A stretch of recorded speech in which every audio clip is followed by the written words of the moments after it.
Bienvenue. Alors aujourd'hui, on va plonger dans un sujet, oui, vraiment au cœur des préoccupations actuelles. La collecte d'infos personnelles. Et surtout son lien direct avec la confiance numérique. C'est un enjeu majeur, hein. Ça ressort très clairement de ce qu'on a pu voir. L'objectif, en fait, c'est de décrypter un peu comment on navigue entre les impératifs marketing, qui sont bien réels, on le sait, et le respect fondamental de la vie privée. On sent bien que c'est plus juste une question de suivre des règles. C'est vraiment jeter les bases d'une relation saine, durable, que ce soit avec des prospects ou des clients. Tout à fait. Et l'enjeu est de taille, parce que l'approche éthique dans la collecte de données, au-delà de sa nécessité morale, légale même, elle s'avère être un levier stratégique puissant.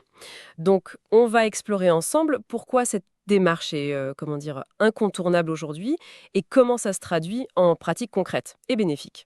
Oui. Alors commençons par le début, par le fondement, la façon dont une entreprise demande des informations, c'est souvent un des tout premiers contacts, non? Absolument.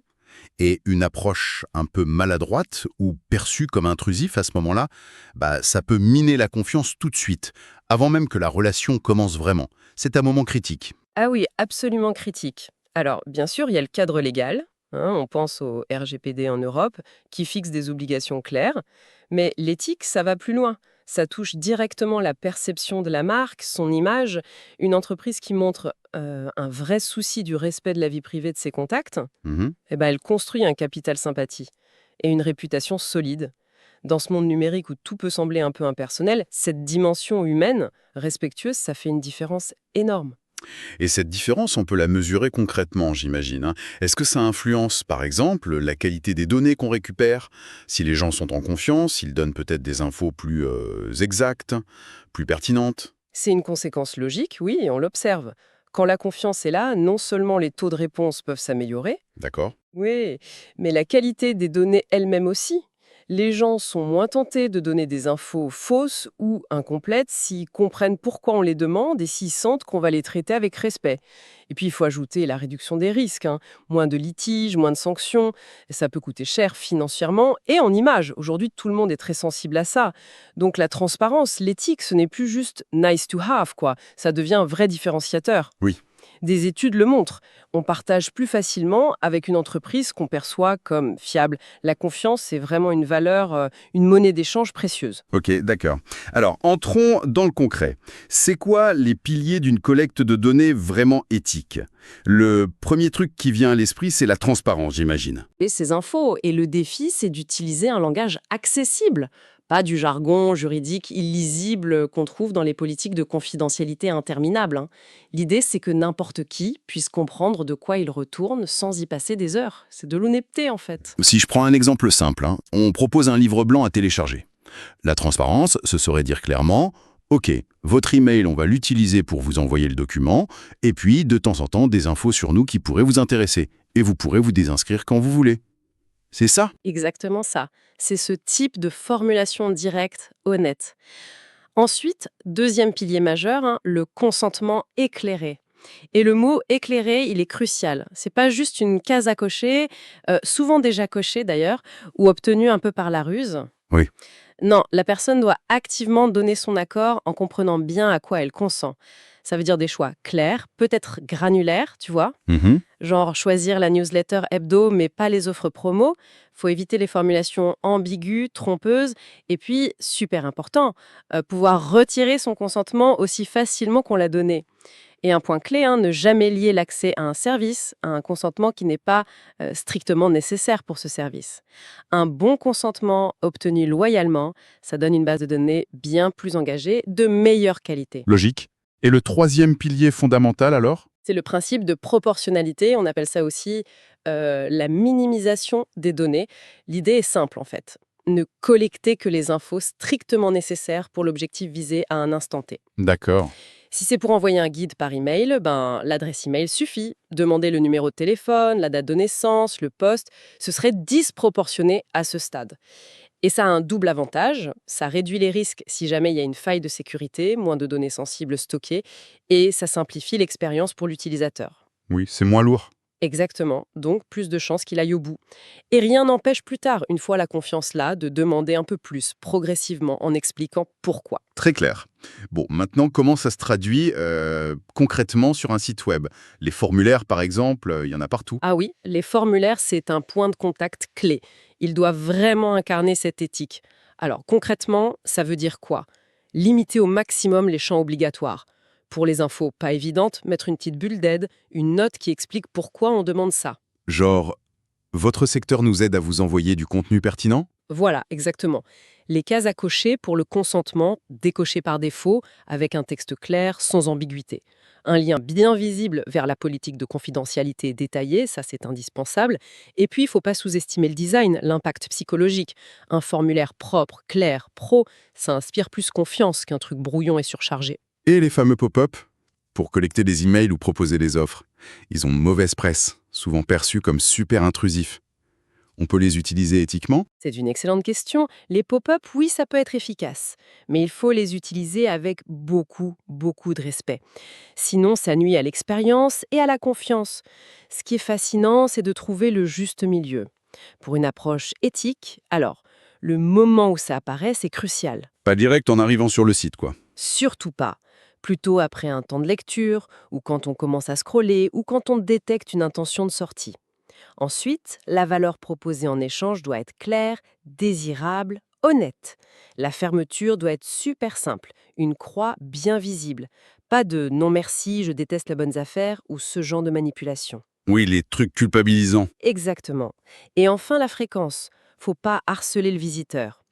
Utilisé comme ça, intelligemment, avec respect, oui, les pop-up peuvent donner de bons résultats sans flinguer l'image. Ok. Et une fois qu'on a collecté ces données, même éthiquement, la sécurité derrière, c'est primordial, j'imagine. Promettre le respect et laisser fuiter les données, ce serait terrible. Ah, mais c'est une obligation fondamentale. Pas seulement légale, éthique aussi. La confiance qu'on nous donne en partageant des données, ça implique une responsabilité énorme de les protéger. Ça couvre le technique, bien sûr. HTTPS partout ça transite, base de données sécurisée, accès contrôlé, audit régulier, pare-feu, détection d'intrusion. Mhm. Mais ça repose aussi beaucoup sur l'humain. Former les équipes, tout le temps, aux bonnes pratiques de sécurité, de confidentialité, définir qui a accès à quoi, et avoir des plans solides en cas de problème, de violation de données. Et communiquer en toute transparence si ça arrive, ça fait partie de la responsabilité. Sécuriser, c'est prouver que la confiance n'était pas vaine. Parlons un peu du RGPD. Au début, beaucoup l'ont vu comme une contrainte, un fardeau administratif, un frein même. Est-ce qu'on peut vraiment le voir comme un atout, un levier pour une entreprise éthique? Absolument. Et c'est un point essentiel. Les principes du RGPD, licité, loyauté, transparence, limitation des finalités, minimisation, exactitude, conservation limitée, sécurité, ils sont parfaitement alignés avec une approche éthique. C'est vrai. Une entreprise qui décide d'adopter sincèrement l'esprit du RGPD, pas juste de cocher des cases pour la conformité minimum, elle transforme cette obligation légale en un vrai avantage concurrentiel. Communiquer là-dessus, expliquer comment on protège les données, comment on respecte les droits, ça devient un argument commercial fort, un gage de sérieux, de respect. Ça attire et ça fidélise les clients qui sont de plus en plus attentifs à ça. C'est là que ça devient vraiment intéressant en fait. On dépasse la simple conformité pour faire de l'éthique une partie de la culture, de la valeur de l'entreprise. C'est exactement ça. L'éthique, ça va au-delà de la loi. Ça intègre des considérations morales, un souci de la relation, une envie de bien faire. Une entreprise vraiment éthique, elle ne se contente pas du minimum légal. Elle peut par exemple offrir plus de contrôle sur les données que ce qu'exige la loi. Elle peut choisir de ne pas utiliser certaines technos de suivi même si elles sont légales. Elle peut communiquer de façon hyper transparente sur ses modèles économiques liés aux données. Mhm. Ou investir dans la formation des équipes, pas juste sur le légal, mais sur les dilemmes éthiques du marketing digital. Ces initiatives volontaires, qui viennent d'une vraie conviction, ça construit une image de marque authentique, résiliente, attractive. Mais alors, la question qui revient souvent, est-ce qu'être très éthique, en limitant peut-être la collecte, l'utilisation des données, ça ne risque pas de nuire à l'efficacité marketing, à la performance? On a peur de devoir choisir entre éthique et résultat. C'est une crainte qu'on entend, oui, mais elle repose souvent sur une vision à court terme. En réalité, une approche éthique bien menée, ça a tendance à améliorer la performance sur le long terme. Ah oui, pourquoi? Parce que ça favorise naturellement la qualité sur la quantité. Des contacts obtenus avec un consentement clair, éclairé, pour un but compris, ils sont forcément plus qualifiés, plus engagés. Ils vont plus ouvrir les emails, cliquer sur les liens, potentiellement devenir clients. Ça pousse les boîtes à mieux cibler, à proposer des contenus, les fameux lead magnets, qui sont vraiment utiles pour leur public. Plutôt que de ratisser large. Voilà. Plutôt que de ratisser large avec des trucs bof, mettre en place une qualification progressive où on demande plus d'infos au fur et à mesure que la relation grandit, ça respecte le rythme de la personne, ça renforce la confiance. Au final, une base de données plus petite, mais très engagée, consentante, c'est souvent bien plus rentable qu'une base énorme, mais peu qualifiée, voire hostile, parce qu'obtenue de façon intrusive. Donc, l'idée d'un échange de valeurs juste, équilibré, elle est vraiment centrale là-dedans. Si on demande des données, il faut donner quelque chose en retour qui justifie ce partage. C'est fondamental.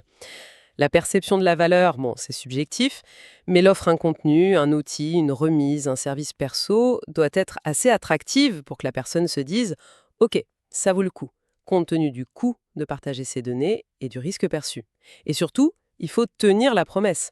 Ah oui, crucial. Si le guide de télécharger est décevant, si le webinaire est juste de la promo déguisée, la confiance est rompue, direct. À l'inverse, si on délivre plus que promis, ça crée un effet waouh, ça ancre la marque positivement. C'est la base du gagnant-gagnant. Et pour le consentement, vous disiez tout à l'heure qu'il ne fallait pas le voir comme un truc unique, figé.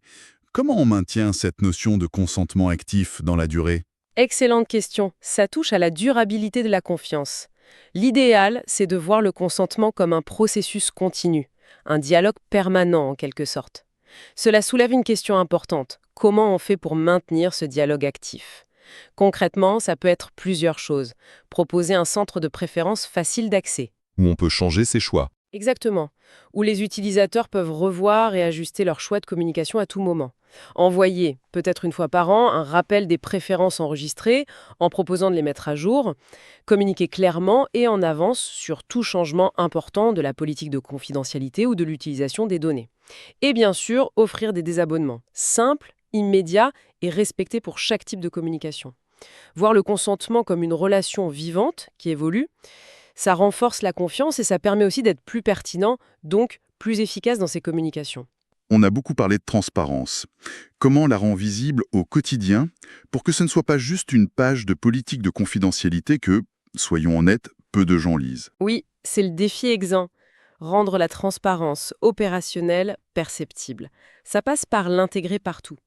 Utiliser un langage clair, direct dans les formulaires, les emails, les bannières cookies. Expliquer brièvement pourquoi on demande telle info ou telle permission. Autoriser les notifs nous permettra de vous alerter sur les nouveaux articles pertinents pour vous. Expliquer le bénéfice pour l'utilisateur. Voilà. Partager votre localisation nous aide à vous montrer les événements près de chez vous. Être honnête sur les technologies de suivi, avec un bandeau cookie qui offre des vrais choix, des explications simples. Mettre en avant des témoignages clients qui mentionnent peut-être le respect, la fiabilité de l'entreprise. Cette communication proactive, intégrée naturellement, ça transforme la transparence d'une obligation en un atout relationnel, marketing même. Et un autre aspect crucial de cette transparence vécue, c'est de faciliter l'exercice des droits des utilisateurs. Accès, rectification, effacement. Ah oui, pouvoir gérer ces données. Exactement. Mettre en place des processus simples, clairs, rapides pour répondre à ces demandes, c'est fondamental. Avoir une équipe formée pour traiter ça efficacement, dans les délais légaux, voire plus vite, ça envoie un signal super positif.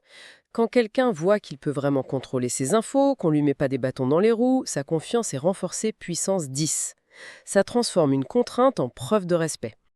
Donc, si on essaie de résumer tout ça, adopter une démarche éthique, transparente dans la collecte, l'utilisation des données, c'est pas juste faire le bien, c'est aussi une stratégie payante pour se démarquer aujourd'hui. Indéniablement. C'est même sans doute un des leviers de différenciation les plus puissants et les plus durables. Dans des marchés saturés, où les produits se ressemblent, où l'attention est rare, la confiance devient un avantage concurrentiel majeur. Les entreprises qui intègrent sincèrement l'éthique des données au cœur de leur stratégie, elles récoltent plein de bénéfices. Meilleure réputation, meilleure image. Mhm. Fidélité accrue des clients qui se sentent respectés, bouche à oreille positive, souvent le marketing le plus efficace et le moins cher, elles sont aussi plus résilientes en cas de crise. Une faille de sécurité sera mieux pardonnée à une boîte perçue comme responsable. Et ça ne touche pas que les clients, hein. Une entreprise éthique attire et retient mieux les talents, les partenaires. Si on prend du recul, investir dans l'éthique des données, c'est pas une dépense, c'est un investissement stratégique dans le capital confiance de l'entreprise, essentiel pour sa pérennité, sa croissance. En conclusion, on voit bien que l'éthique et la transparence dans la gestion des données personnelles, ce n'est plus vraiment une option. C'est un impératif, mais un impératif qui est aussi une vraie opportunité de construire des relations plus fortes, plus authentiques. C'est exactement ça, la bonne perspective.